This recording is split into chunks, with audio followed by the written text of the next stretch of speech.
आज सुनाते हैं एक मूर्ख ज्योतिषी की कहानी। बहुत समय पहले की बात है।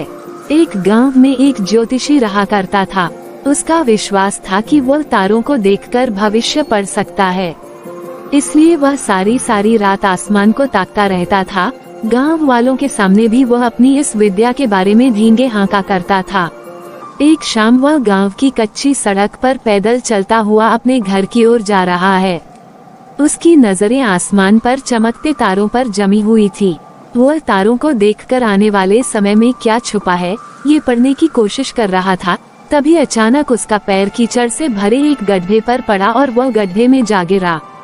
वह कीचड़ में लथपथ हो गया और किसी तरह गड्ढे से बाहर निकलने के लिए हाथ पैर मारने लगा, लेकिन एड़ी चोटी का जोर लगाने के बाद भी वह गड्ढे से बाहर नहीं निकल पाया। सारी कोशिश बेकार जाती देख वह सहायता के लिए चिल्लाने लगा। उसकी चिल्लाने की आवाज सुन कुछ लोग दौड़े चले आए।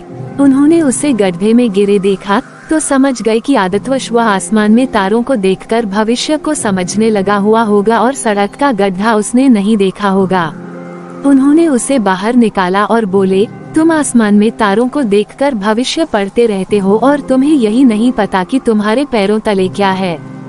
भविष्य की तलाश में मत भटको, जो सामने है उस पर ध्यान दो, भविष्य अपना ख्याल खुद ही रख लेगा।